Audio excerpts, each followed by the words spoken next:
A property whiz kid who's never lived through a recession. Let's have a look.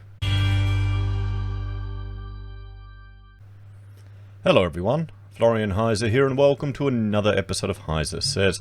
Grab your stein of coffee because we're going to look at an article from the Courier Mail about a property whiz kid, well, who's doing really well and buying one property a month during the recession or the pandemic.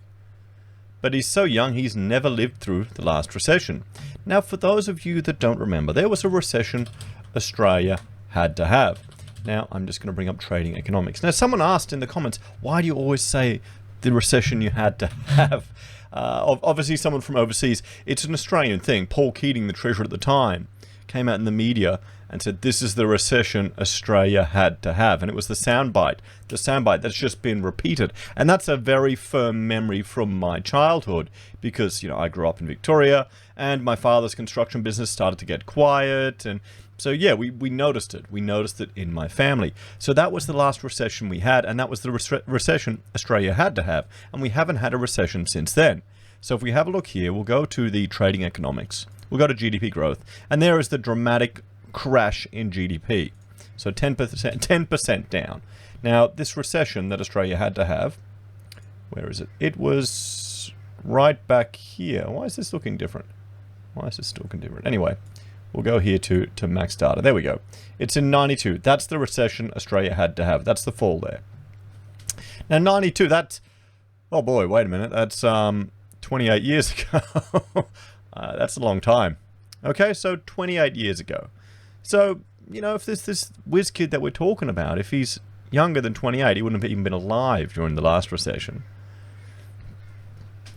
But, I mean, look at this. I'm sure this is going to be exactly the same like the last recession. Exactly the same. So let's jump here and have a look at this. So a 28-year-old... Oh, well, there you go. Look at that. Funny that. So he was literally... He's a recession baby. He's a recession baby. So that's the whole thing when, you know, when a woman might lose her job during a recession, she goes and has kids. She goes and has kids. There you have it. I'm sure that's not the only reason, but you know what I mean. It happens. That's what Rachel said. That's what a lot of the architecture girls I know at uni said. Oh, I'll have tough times, just have kids. So, a 28-year-old whiz kid bought almost one property a month while Australia was in the grip of COVID-19. One of many investors scooping up high-yield rental homes at a discount now. Now, I mean, good on him. At that age that he's able to buy property, I mean, fantastic. But there's a few assumptions he makes here that you know, we need to be concerned about. And we've seen other investors, you know, loans for investors are dropping. That's what all the other data that's coming out is, isn't it? Isn't that what we're seeing? But I know this is a realestate.com.au article. So, for Eddie Dillon, 28, who has 25 properties in his portfolio. So he's not keeping up with that other guy that we saw. Remember, who had like 30 properties. 30 properties. It's a no-brainer to buy now, especially when interest rates are so low. I bought 7 properties in total since COVID started. 6 properties in Brisbane and 1 in Sydney. The 6 properties I bought in Queensland were to continue building my property portfolio growth, mixing from houses, duplexes, townhouses, and a commercial property also. The other property in Sydney was changing my principal place of residence and was bought for $1.3 million. So, if Westpac are accurate in their predictions of a 20% increase in property value, he's a genius then. He's a genius. You know, the property whiz kid. So he bought 2 Ipswich duplexes in April, paying $410,000, $130,000 discount on the last price paid. So it's rented at $580 a week with a gross yield sits at 7.3%. Now, the thing is, will the rents stay at that place? $580 a week, that's 2 of them. What's that, $290 a week, each for a duplex? I'm assuming that's 2. Out at Ipswich. I mean, there you go. The question is, you see a lot of these people, they're buying in areas which are lower cost, working class, maybe people are downsizing from the city that are going there. You know, it's a nice, perfect home. And Ipswich is in a well, there are some employment issues out at Ipswich. but it's close to a lot of other areas. It's close to Brisbane. It's close out in the way to Toowoomba, so it's not that far away. You could commute from the switch to Brisbane. You could. So since COVID-19 started, I added almost 2.5 million to my property portfolio, bringing the total value close to 8 million in property I own. So his Brisbane COVID buys. He bought a townhouse in Logan, paid 135,000, and is renting at 270 a week, at 10.4% yield. I mean, that's not too bad actually for out at Logan. And the thing, I mean, with that rent rate, you're always going to get someone in there. You just drop a little bit, but you'll be I mean, this is going to sound terrible, but it will be propped up by government support, social support. You know, the dole can pay the rent there if they have to. So you got 2 Ipswich duplexes for 410, 130,000 discount on the last price paid. I mean, what's this telling you? The fall in prices. In Ipswich, he bought a 2-bed villa, 133,000. He's renting it for 280, 10% yield. A commercial property in Logan, he paid 200 grand for it, a commercial lease with a 12.5% gross yield. That's impressive. So he's going at the cheap end of the market, guys. He's going at cheap end where he's getting a good yield. So he's not buying luxury. He's not buying like the, you know, the young first home buyers that are going and putting, you know, 600,000 down for a house. 600,000 down for a house, or $1 million for a house, or paying above reserve. He's buying cheap bloody things in, you know, lower socioeconomic suburbs. You know, townhouse in Logan for 135 grand. You know, he probably never even set foot in his life other than to look at it. You know, Ipswich, a 2-bed villa for 133. I mean, would you even care if you take a slice at that? If you take a hit? He's just interested in the yield. A 2-bedroom unit in Surface. It's unconditional for 210,000, renting at 350 a week. So, when it comes to how his portfolio would be hit because of COVID-19, he said he wasn't concerned at all. I've invested with a strategic formula to minimize risk, he said. My property portfolio is extremely cash flow positive, which means the total income far outweighs the expenses and holding costs.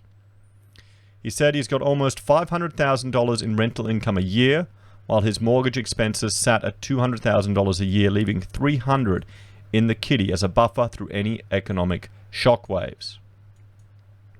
So he could handle a substantial, I mean, his commercial property there in Logan. Well, I think he shows the picture a bit further on. If that took a hit, he could handle it. He could handle it, or he could afford to take a hit to his rent. So it looks like he's not paying interest only. Or maybe he is. I haven't thought about negotiating better terms with the banks due to COVID-19. I haven't had any issues with tenants paying rent or anything else. Now that's the kicker here. That's the kicker. Because you've got to understand, he hasn't lived through the recession. We haven't actually seen the impact of the recession. JobKeeper's getting pulled back, and all these other mechanisms are getting pulled back.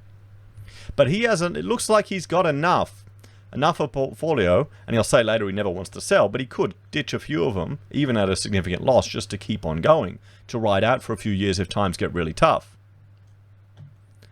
So, the man who bought his first property at 18 after saving 2 years' worth of earnings working at McDonald's said his goal was never to sell any property he bought. I hate the idea of selling property. Most people regret selling property after 10 to 15 years because usually they are worth a lot more. His 3-pronged wish list for property was good cash flow or high yields, capital growth, and buying properties at a discount below market price to create instant equity of 15 to 20% plus. I mean, there's his property in Logan.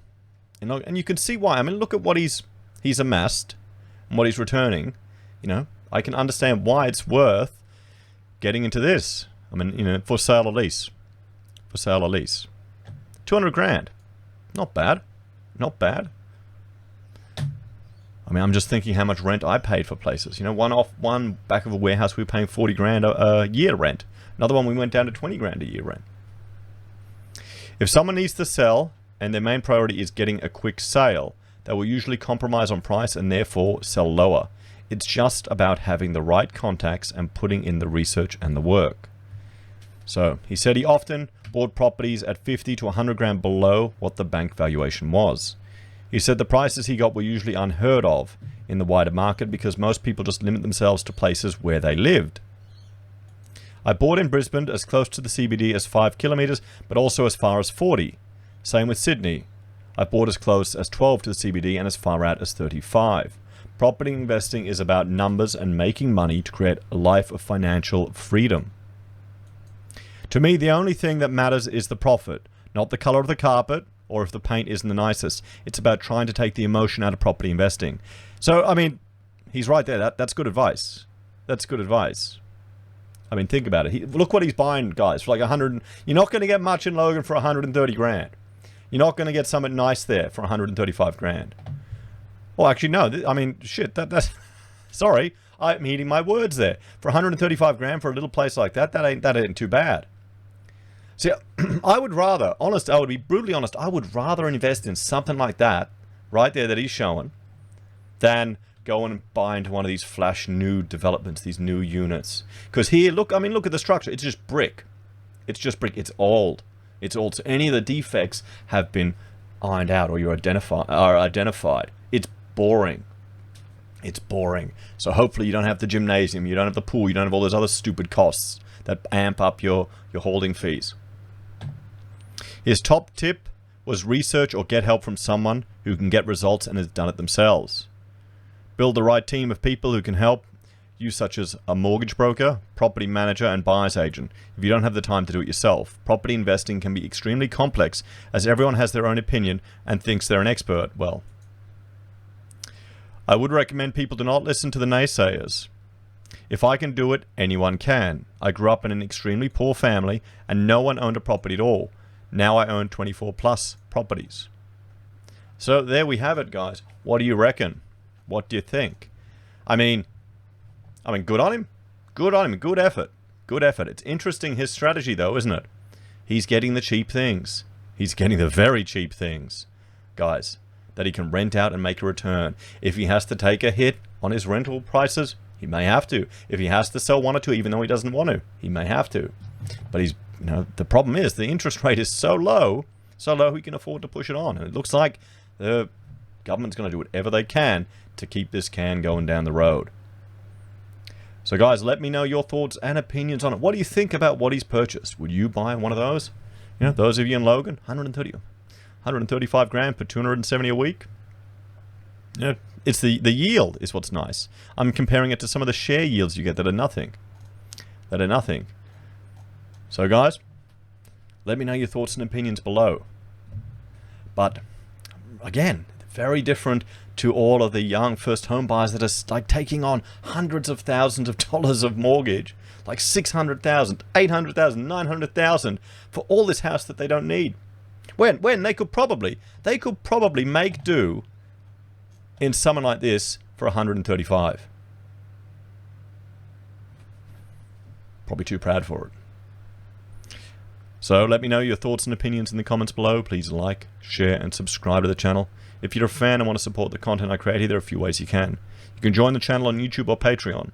You can support us using our affiliate links at Amazon, eBay, Independent Reserve, or Kucoin. You can buy a merch from HeiseSays, use Gold Pass from the Perth Mint, or support us via PayPal. Take care, guys. Have a great day. I'll see you next time.